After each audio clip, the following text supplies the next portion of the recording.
Randy, could we take some questions from the community, or is it over? Okay. So I have more, or more from out here.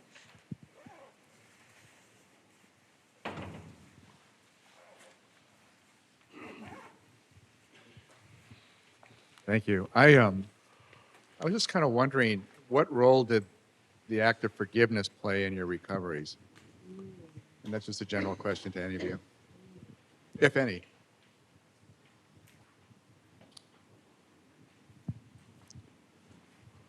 I have a therapeutic answer. There, there,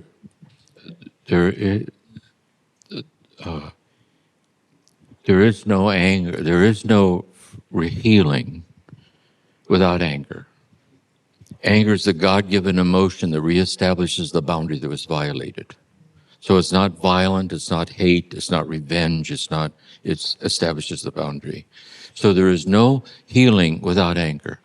Because if the traumatized part of you sees the adult part of you is still passive and goes along with it, the traumatized part of you still won't trust you. And furthermore, if you forgive before you've gotten angry, the passive aggressive behavior will turn into depression and other things. You think you're forgive, but you haven't gotten angry yet this way. But until you forgive, you're not free. See? You can get angry, set the boundary, but until you're forgiven, you're still held bondage by what happened. That's my sense of the role it plays. You know.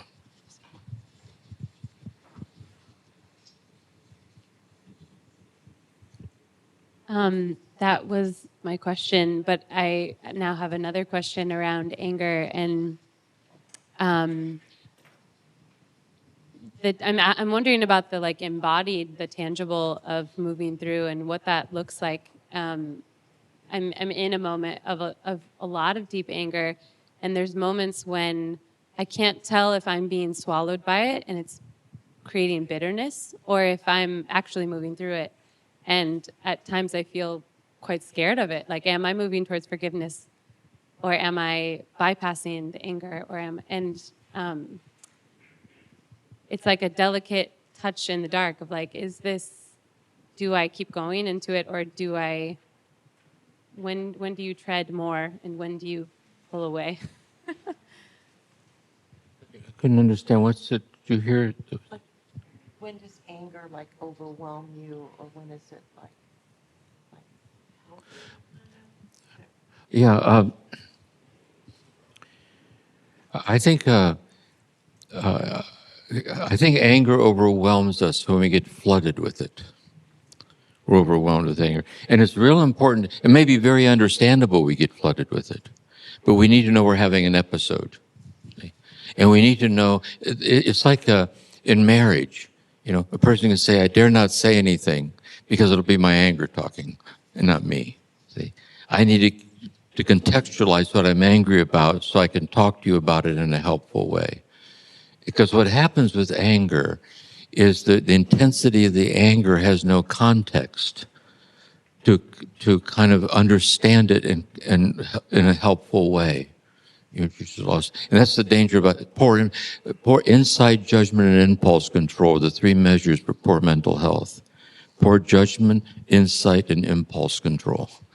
And when you're in the grips of anger and you act it out, this is why there's a big correlation between mood-altering substances and anger and violence. For the same reason, it compromises the ability to be grounded in the presence of your own anger in a respectful way. Mike? Just be loud. So there's so many good teachings right now on transforming our anger, and many, many good teachings on transforming our sadness. But what I'm interested in is, how do we transform our fear? Is there a way to listen and love and learn from our fear and have a way and turn it into an ally, or is the only solution to try not to feel it?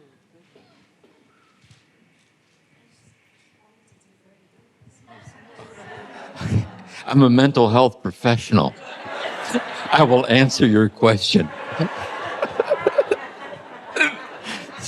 hope I be as succinct as possible. This is my sense of it. It's a process. I think we transform our fear by sitting quietly and learning to understand it. See, we can tolerate anything as long as the center holds. What is really scary is when the invasive thing reaches the center of ourself.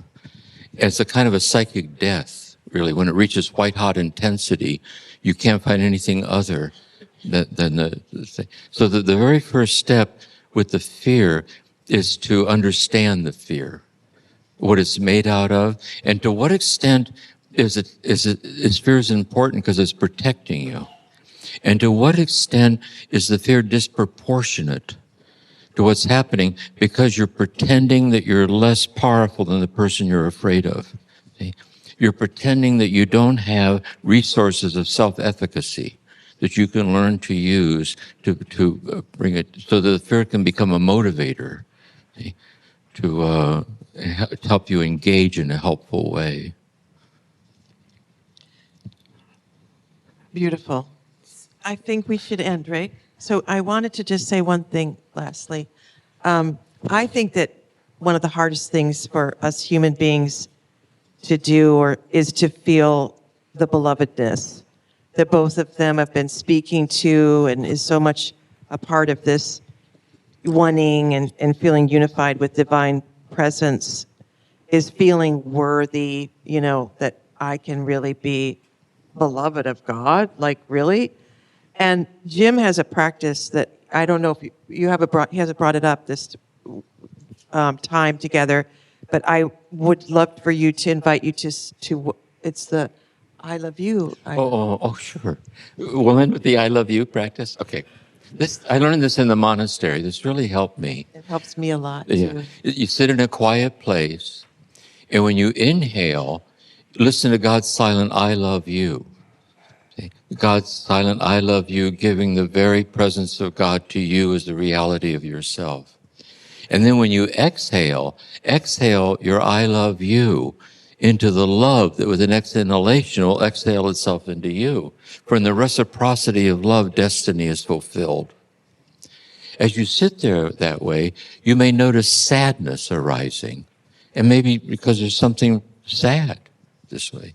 So what you do when you inhale, listen to God, God's silent, I love you, being infinitely in love with you, sadness and all, finding no obstacle in your sadness to being infinitely in love with you.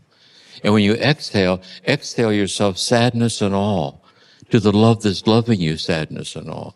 Then maybe you find out that you're afraid of something, and maybe you should be, about the uncertain outcome of whatever. Say. So when you inhale, you listen to God silently, I love you, fear and all, finding no obstacle to your fear to being infinitely in love with you. And when you exhale yourself in love, fear and all, to the love that with the next inhalation will love you, fear and all. And little by little, you can discover that the one substantiality is love. And the trouble is, we attribute substance to ephemeral, tangential things.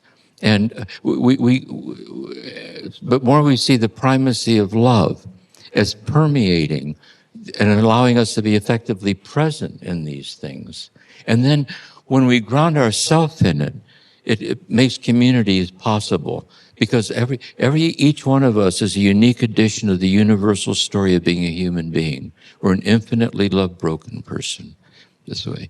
And we walk this earth the way Jesus did. And community becomes possible, I think. So that I love you prayer has really been helpful to me. And by the way, I love you. So.